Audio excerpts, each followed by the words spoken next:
Okay, so I think it goes without saying that when we're getting ready to hem a dress, what you want to do is make sure that you have your dress hanging for about a day or two to make sure that the bias does stretch out, so that when we finally hem it, it doesn't stretch out when the bride is going to wear it.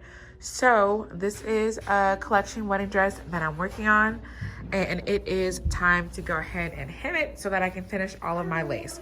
So I have had it hanging on this doorway for about 2 days, and I'm looking at the hem and I really don't see any warping that has happened, which is good.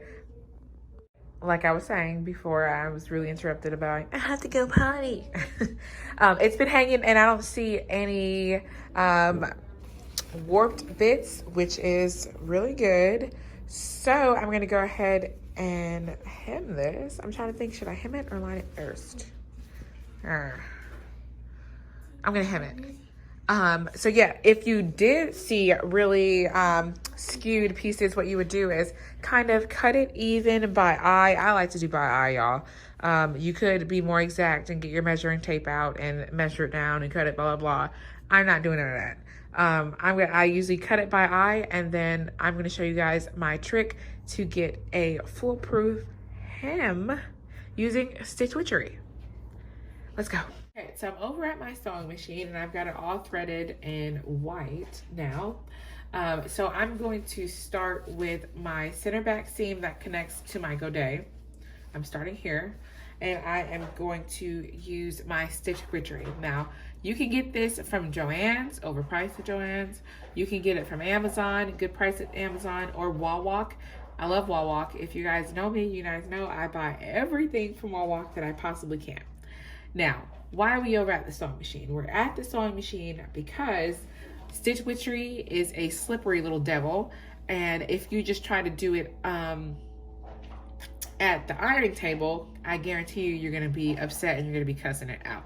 So what I like to do, because the majority of my brides who come in and they want simple satin gowns, which, let's face it, most of my gowns are simple satin gowns. That's just kind of my niche that everybody asks me for. They don't want to see the top stitching from a rolled hem. They don't like that. So I developed this method. Well, I didn't develop it, you know what I mean. I came up with, I try to figure out how can I do it so that it's secure, but it still looks nice and clean. And I thought to myself, stitch witchery, of course.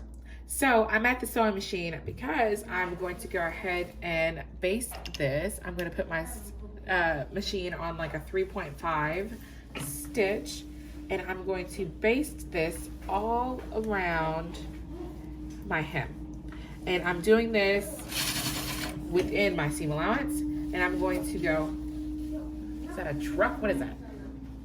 I'm going to go all the way around.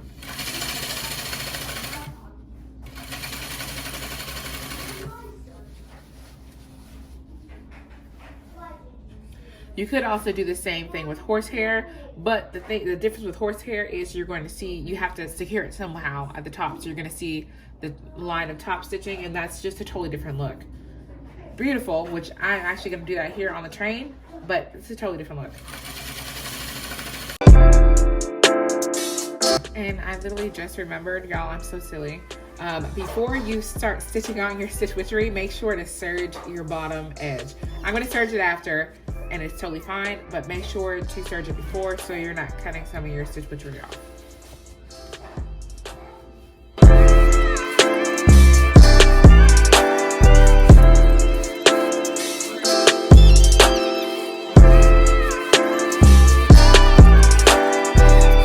Now, I do think that it is worth noting that for the hem of my lining, I am going to do a double rolled narrow hem with top stitching that you'll see around it, because it is my lining. But for this, I want to make sure that I keep it nice and clean with no top stitching.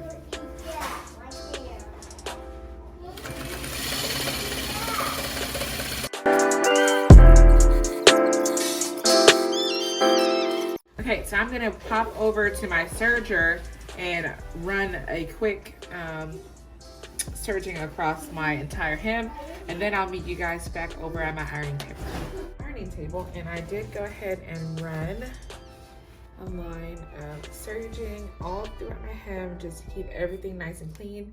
I like to serge. Okay, so now I am going to start with our hem. Now, mind you, once everything is finished, I will have a command hook up here on this wall to hold my dresses up while I hem them, because this is just so irritating trying to fiddle with them, but it is what it is. Okay, so here's my serging, our stitch witchery that we did previously.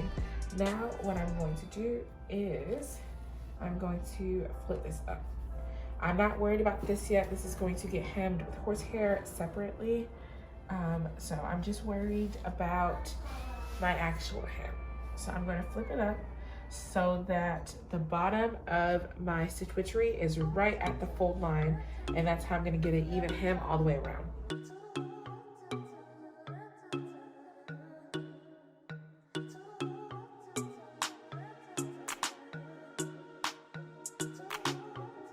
Doing this method, this is actually quite faster than doing like a narrow hem or anything like that that's super fiddly. Like, this is really foolproof, and it's beautiful, and it's fast and easy.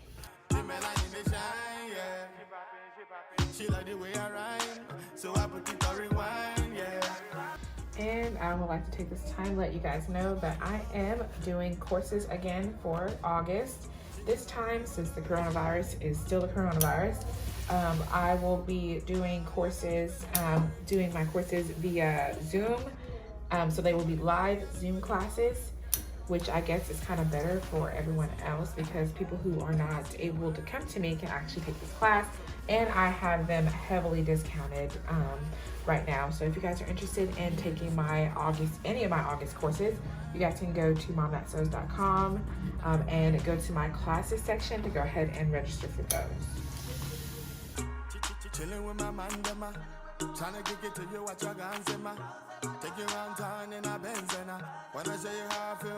That, my people, is how you do a nice and clean hem using stitch witchery with no top stitching on the outside. Thank you guys so much for watching this video. I appreciate you guys more than you know, and I'll see you in my next one.